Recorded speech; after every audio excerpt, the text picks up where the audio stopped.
and welcome to the Fosterdaddirective podcast. My name is Charles. Today we will be going over essentially fostering a runaway and human trafficking target and digital privacy. This kid was actually our third placement, so we were pretty new into fostering. It was, I guess, about a year in, but I mean, if you're a new parent and you're going straight into teens as a parent, it's a lot harder than, raising an infant because you get at least a good 3 years to kind of figure your stuff out and hopefully far longer than that before they get electronics. So this one was kind of a wild card for us. But honestly, nothing. We had dealt with some of the issues that we ran into with this one, but not to this extreme of an extent. So I'm going to go over all that, kind of some of the things we learned from it, and give a few resources I've heard about, some other options. So we'll see what kind of information that I do have. As always, please know that I'm not a trained professional. The views expressed on this podcast are mine. Please ensure you seek adequate and effective legal counsel to best protect yourself in this ever changing system, especially if you're outside of Michigan, because a lot of these things should carry over, but don't always. So, for updates, we actually have the two children still, the two girls, and it is moving towards adoption. The parental rights were terminated voluntarily, but I think it was going towards termination anyways. So we are actually seeking adoption of those two because they are a good fit and they do seem, the younger one seems generally excited about it. The older one, who's 9, is at a 4 to 5 year old level, so I don't think she fully understands what's happening. Along with, I don't really think she understands the concept of family. So we've kind of been running to barriers and obstacles, is that. So it's kind of hard to see where she's at on the placement. I think she enjoys being here, so we do have that going for us, and we are getting her the services she needs. So thankfully, we do have that as well. But when it comes to this, one of the first things I want to start off is, what is your stance on privacy for your children? How do you see their safety versus their privacy? For me, safety outweighs privacy every time, especially because in fostering, I am responsible for all of their actions online and can get in trouble should they not act appropriately. So they shouldn't expect 100% privacy. I think this should be for every kid. This isn't the generation where I grew up with the internet and stranger danger coming into effect. So I was a little more weary of strangers. I'm not a big one to meet people I don't know online, and we have not seen that with our foster kids or really kids in general. I know my nephew even had posted his number on his TikTok, his like phone number, and I don't think kids understand that if somebody has your phone number, a little bit of Googling and searching around, you can generally find information linked to that, such as home addresses. So it's extremely dangerous. And from what I've seen, teens currently for this generation don't really seem to understand that. So while I'm not willing to make a second job out of monitoring any of the kids in our care, I do want to have it so that I can see what they are doing, because a lot of the kids we've had, like I've talked about, they've had inappropriate messages, talking with AI chatbots inappropriately. We didn't have the tools back then, so I definitely want to and help people find tools to combat this issue, because your kid might not know what they're doing, even as innocent as they might be on their end. There are horrible, horrible people out there ready to take advantage of them. We've seen it with a lot of our foster kids. I've seen it with people in general. A lot of people just do not care and will take advantage of others for no reason at all. I mean, I've heard horror stories about the different Discord servers where atrocious things have happened, and kids getting blackmailed for pictures they sent, and just all this wild, crazy stuff I never would have thought about as a kid. So I'm definitely kind of glad to be a little more conscious of this now that we've been fostering for a while. There's a few different things we have heard about it during fostering. I went to a dad's retreat and there were a few different things I was told about. Now, understand, I'm not sponsored by these apps. I haven't really tested them out yet either. The two girls we have are 7 and 9, not getting phones. I'm sorry. They don't need them. They can't even take care of. We bought glasses because the 9 year old's gonna get glasses. The 7 year old destroyed her pair of like blue light glasses, and the 9 year old left hers at the camper. They don't need a phone. I'm sorry. That's just not really in the cards right now. They don't really need to contact anyone but us, anyways. And they go to school, come home, and that's pretty much it. They're with us most of the rest of the time. I did buy walkie talkies because we do have a camper. So I figure, if anything, that'll be kind of like having a phone and it'll be fun for them. But that's about as far as I'm willing to go. Some of the things I did actually hear about were OpenDNS and the Bark app. The Bark app, I heard it sounds amazing for if you have a teen. The only issue I got from the other guys at the retreat were you have to enter their like passwords and usernames constantly, and I guess Roblox, every time that updates you have to re-enter their stuff. So it is kind of cumbersome to use, but as long as you keep up on it, and it you can put in words in there and it'll flag those words, such as if they type vape, bam, that's gonna send that to you, and you're going to find out that they're Googling vapes or talking to a friend about vapes. I guess the one dad, his son had uploaded an inappropriate picture to his school Google account and it flagged it, so he was able to delete that and then talk to his son about why we don't do that. So it is a very helpful app from what I've understand. So if you have any experience with that, other apps, what do you use? Like I've gone over in the past, the AT&T family thing was essentially useless because if they delete it or uninstall it or disable it, it's kind of hard to fully see if they have. It'll give you some prompts in the app, but I wasn't a fan of it. And like I said, Apple, their products are amazing for restricting who they can contact, but if you want to give them some leeway, it's a little bit harder. And so we'll go on to a little bit about the placement. This was our third placement. It was about a little over a year in. We'll call her Dahlia for privacy sakes. She was 13. Her mother had recently passed, and her father wanted nothing to do with her and blatantly told her that, which is horrible. So I completely understand. She had extreme paranoia about being talked about when we talk about her to her caseworker. She was super paranoid about that, said she didn't want to be talked about, but in the foster care system, it's a lot of talking about the kids and their care and everything. So, unfortunately, there's not much we could do on that end. She had bad social media habits, a lot of sending partially closed pictures to guys that were way above her age. They were above teens. And she would have very hostile reactions to limitations towards electronics. Any sort of restriction, time restriction, would cause blowback, and she ended up running away twice. The first time ended up coming back once the caseworker had talked her down. The second time, she actually ended up on the FBI's missing children's list, and a bulletin was sent out, not one to the phones, but the FBI actually put a bulletin out for her. So this was extremely hard.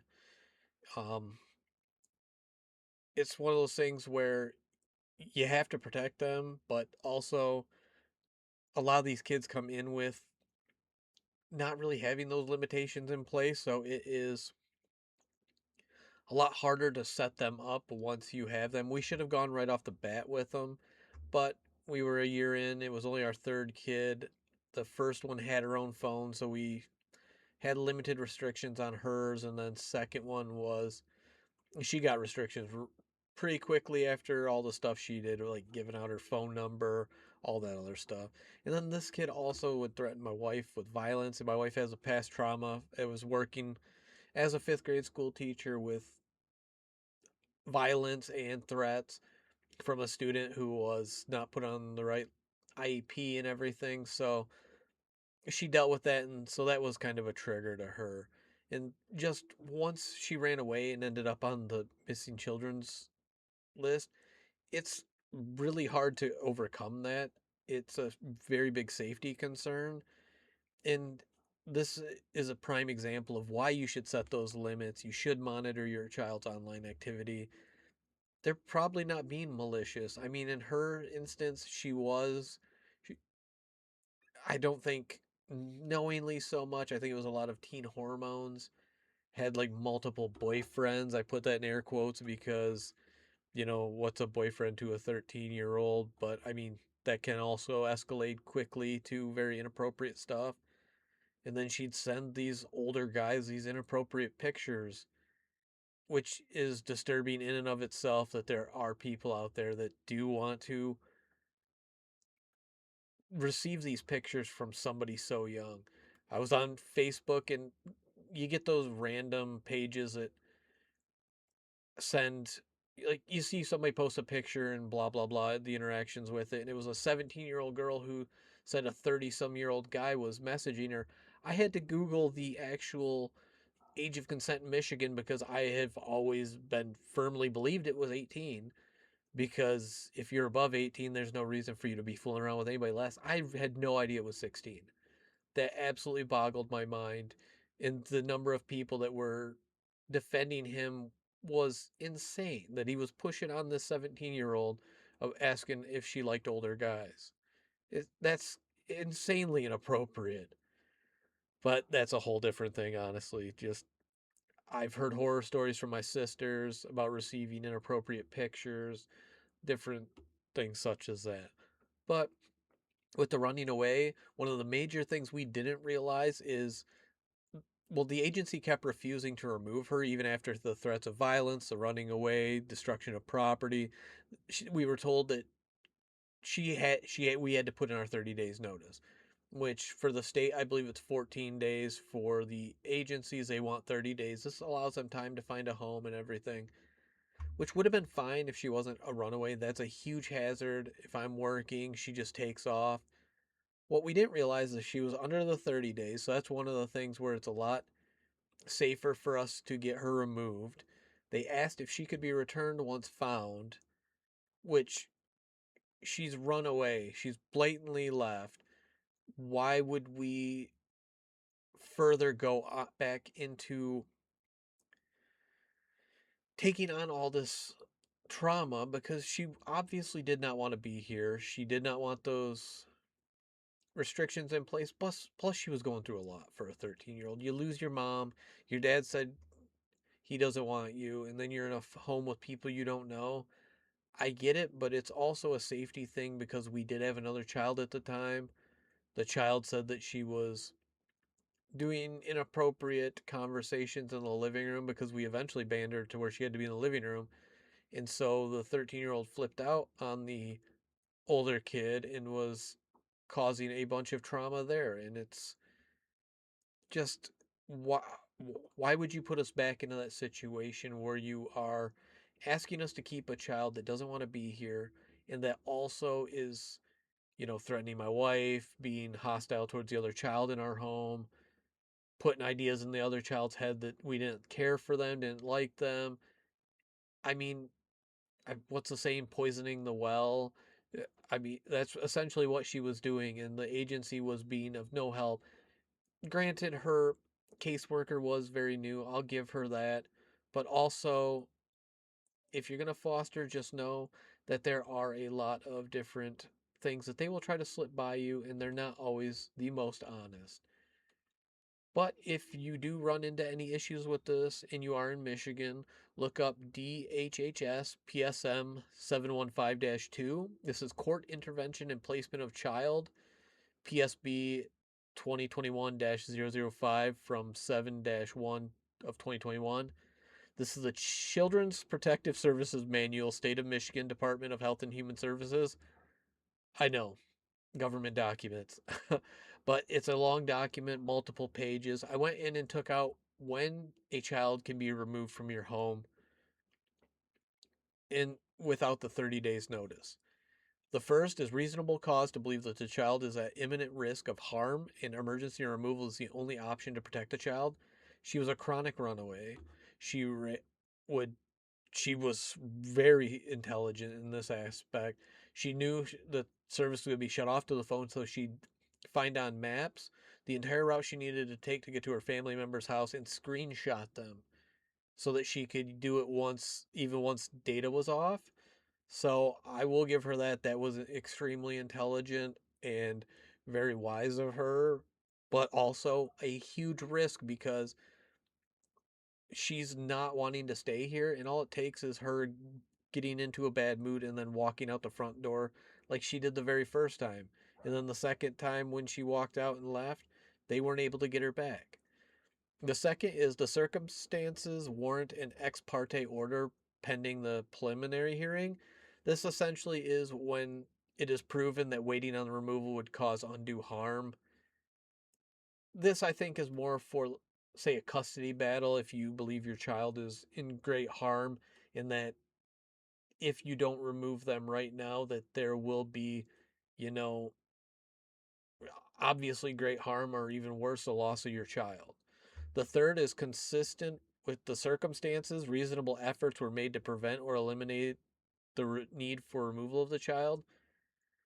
I can only keep an eye on a doorbell for so long because we have the Ring doorbell, but there at a certain point we can't keep her can like prevent her leaving at all times. I work nights or seconds generally, and my wife's a teacher.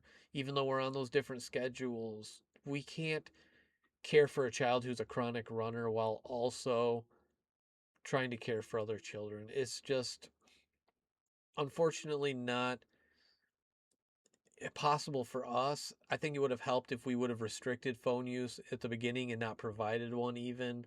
I think that would have sincerely helped. And looking back, we should have, but we weren't fully aware of all the rules. Now, kids, once they come into our house, they get restrictions on the time they can have on social media or anything else.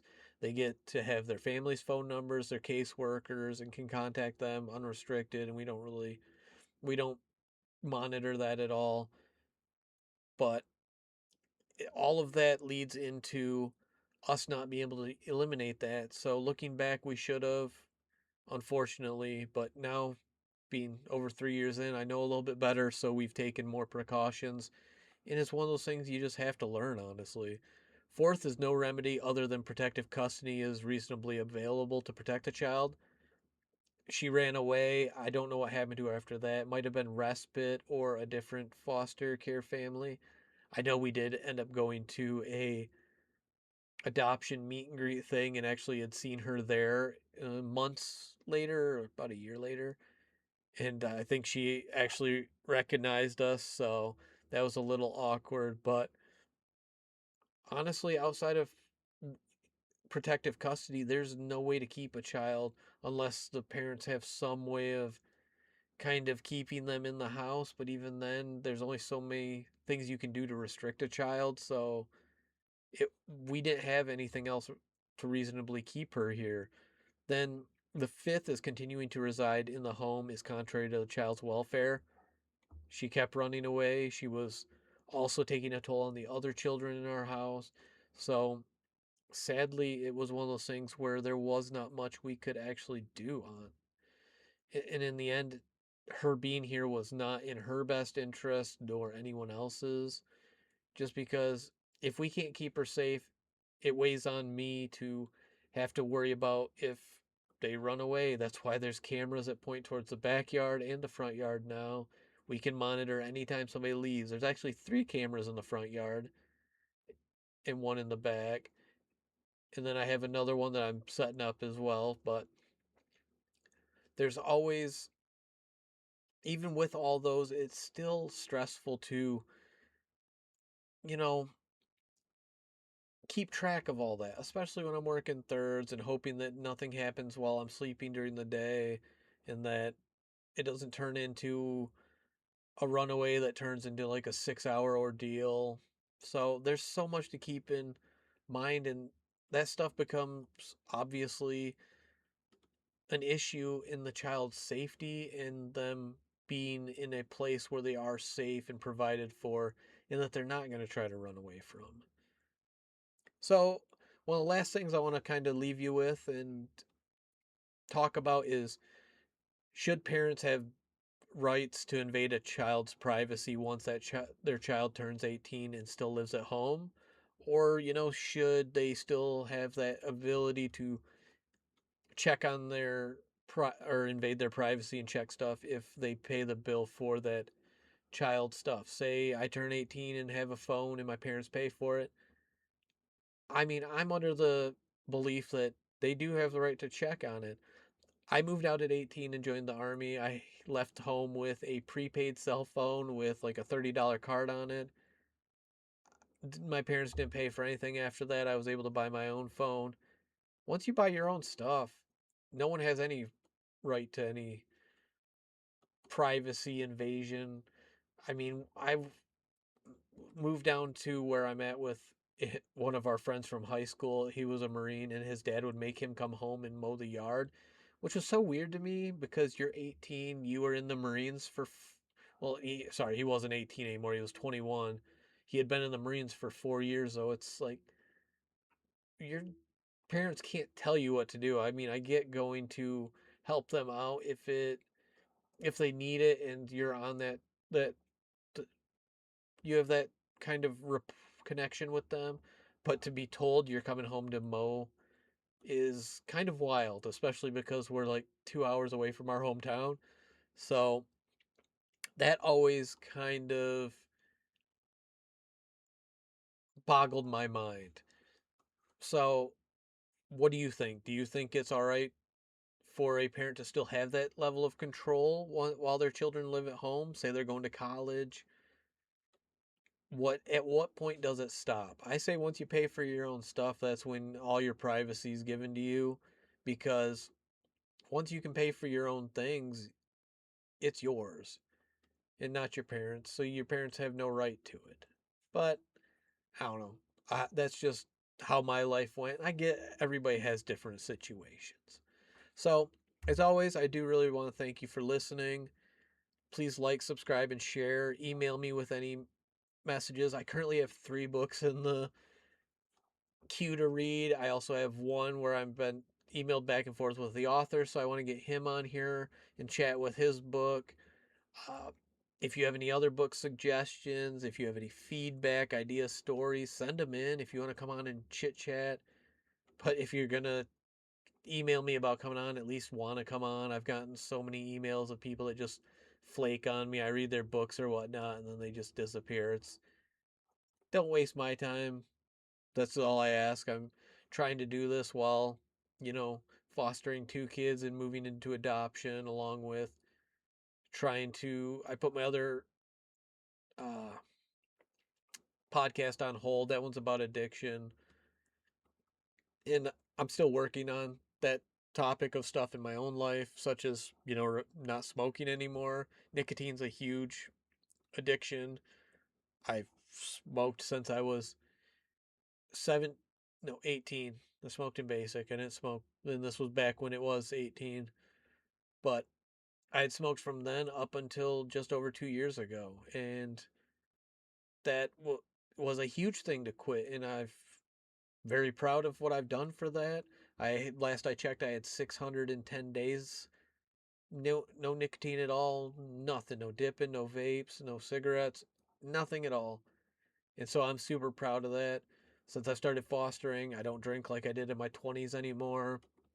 Uh, and I really didn't I mean, I have technology addiction. I'm working on that. I'm limiting my use of my phone, social media, just getting into there. If I'm using my phone, it's to be productive, making stickers, decals, working on information for the podcast. So, but 2 podcasts was also taking a huge toll. And so I just kind of cut it back to one. But we can also talk about that topic if anybody finds that, because I do also want to do an episode on that and how I've seen things with my dad go and how he felt and how I've seen his drinking has taken a toll on him since he's gotten older and the regrets he has. I'll never complain about how he treated us as when he was a drinker. I have no complaints about our childhood at all. I just want to go over the things I've seen and noticed from him. But like I said, I wanted to start doing really cheesy dad jokes. So I looked up a list I don't have the list right here on me. It's like CBC or something, or CNN. I'll try to remember for next time. But why did the belt get arrested? It held up a pair of pants. Da-dunch. But I do want to thank you so much for listening again. I do appreciate it. I know we just hit 10 subscribers, so I thank you. And I'm trying to actually stream to Kick and good gravy. What's the other one? Twitch more to try to get interaction and like Q&As at the end so I can get some more listeners and get some more interaction and find stuff that people find interesting because I haven't really gotten anything other than the book suggestions from the people who have reached out. But I hope you have a wonderful rest of your week and may your kids' chaos be funny after 5 minutes and not 5 years. Bye.